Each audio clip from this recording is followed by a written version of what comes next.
All right. What is this video about? Let's do a Monday update. Monday update. Really, is nothing exciting new. Still making videos. Kind of slowed down. Down to my last like 10, 15 videos that are up. Most of them are just every Tuesday videos, so I will do a Monday update video if I miss it. Well, you know, whatever. I don't think the world's gonna fall or cry if they don't see me ever again on YouTube. Monday update. The new shop is still over there. It's like I've said before. I'm just kind of like I'm in an airplane, a holding pattern, waiting for things to progress. There's certain things that gotta get done before I can move anything. Like there's a kind of a hole in the roof. I mean, I could put stuff in there, but there's a hole in the roof where it basically looks like a geyser's coming out of the roof when it rains. So, and there's a barrel and a thing to pump the water up. So that could be a problem. They gotta wait them to clean out the stuff. And once that's done, you will all know about it. At least you'll know about it a week after I start moving stuff. I got a big truck. I bought a Nissan for work purposes, so I'll probably use that to move a lot of stuff. What else? What else? Picked up one or two things, didn't buy very much. Tomorrow or Wednesday, I'm waiting to go pick up a few more odd things.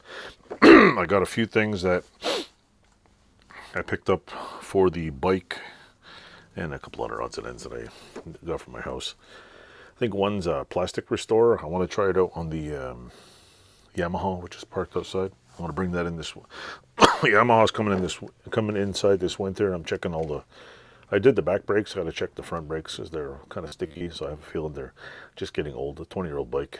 I got to send the carburetor out this winter and see if somebody can rebuild it, because apparently there's a guy online. He's got a website. I want to see if I can send the carburetor. I got to call him. It's called 222 Cycles. They're in, I don't know where. I'm going to send it out and pay for it and get it back. Apparently do excellent work, so that's going to get done. I got a few tool reviews that I'm probably going to do in the new building or somewhere in between. I'll do a review of the van.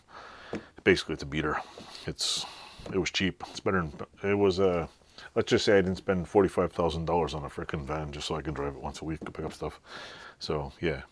As soon as I start moving stuff, I'll get back on the Honda, get back on the sandblaster. I got to put an anvil, not an anvil, a blacksmith vise back together. I got other small vices. The van actually gave me some really nice 1-inch thick, 20-inch wide, probably 8-foot long pieces of plywood, which I can use to build a couple of benches. So just temporary until I make everything out. Certain people are in a hurry for me to move because this building has become something else. Like, the building's going to become a house for somebody. So the people who want me out of here. My father-in-law's building, but basically it's a whole shit show. But we won't get into that. What else? Yeah, that's pretty much it. And that's it. I'm just gonna, well, obviously I gotta move my milling machine, finish making a handle for that. I will probably do a couple of more vise restorations. I'm always doing something. What else? I have to move all my welding machines, put the bike back there. That should be a couple of months, or at least the whole winter. I was going to order parts. I was going to order all the bolts for it this month, but I'm like, you know what? If I'm not going anywhere right now, I'll wait till next month and order bolts, because I'm guessing there's probably about $700 or $800 worth of bolts that I'm going to order off of Honda. I would like to take it off the frame, repaint the whole frame, get it back. I have the right little nut things, which I gotta make sure I don't lose them. What the hell is it? Whatever it's called. There's to remove the swing arm. Picked up a few little parts for it. And also I will give it a review of the donor bike, which I bought a donor bike. Not so much as a donor for parts. It runs. It's in good shape. And I basically bought it because I really need an example how to put this thing back together. So, I have a feeling the new shop, since it's pretty much double the size, all that back there is just going to go down one big wall.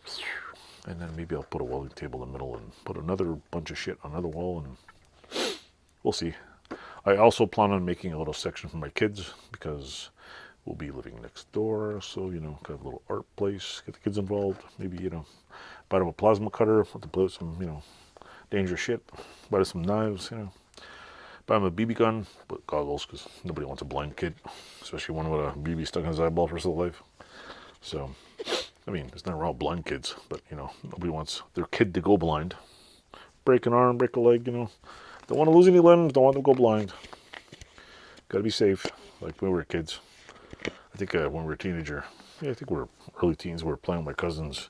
He had a 8mm Mauser. Oh my God, that was a nice rifle. We even had a swastika stamp. That was a German captured, or maybe it was a German rifle, I don't know. It was really cool. I think it was accurate. It was nice. And we had a whole box of, I had a whole bag full of armor-piercing rounds. It was fun. The 22 was nice. He had a 10-shot Kui 22, and you tap it and it would go full auto. It was like super dangerous. Couldn't put the clip in it because it was like you just tapped the round. It was like just so. I think the extractor there or the bolt or whatever was so worn out. It was like, but we had that thing. My cousin had that thing dialed in so good. Like at 200-300 feet, we were able to hit a bottle cap. I remember one year we were shooting in it was a garbage pile, because back in the 70s, people burnt garbage in their backyard. Now we just throw it in a hole like it's any different. Throw it in a big hole or burn it in your backyard. What the hell's the difference, right? So, but they were shooting, and all of a sudden we hear, like, what the hell? Shooting our own beer. There was a bathtub in the back. It was going through the dirt pile, hit in the bathtub, and coming right back. It's going right around, come back at us. I'm surprised we didn't get any bullet holes in this. But anyway, it's supposed to be on Monday, What's New, and I'm already like 6 minutes into gabbing. So I will stop telling stories and jump to another video and tell more stories. So stay tuned. Keep watching, and I might go get another, that's what's new. I might go get a foot pedal, foot anvil in Vermont. I don't need it. Not an anvil, a vise, a foot vise. And it depends if it's still there. It's all rusty, so I could do a restoration on it. That's new. Anyway, I got a VA appointment next week, and I don't know what else. Hope you enjoy my channel. Hope you enjoy my blah blah blah blah blah. And and if you're my 1261st, well, there was a 62, but YouTube kind of thinks everybody's spammer, so gets rid of you and puts you back. So I'm waiting for my 1262nd subscriber. Thanks for subscribing. Appreciate everybody. I appreciate all my regulars who leave comments. This time, somebody out there, please beat Wayne Reynolds in the video. I will change the time, because I think he's catching on to what time I'm, leaving videos up. So I'm going to play with the times, give you a chance out there. Thanks for watching. Toodles, and take care.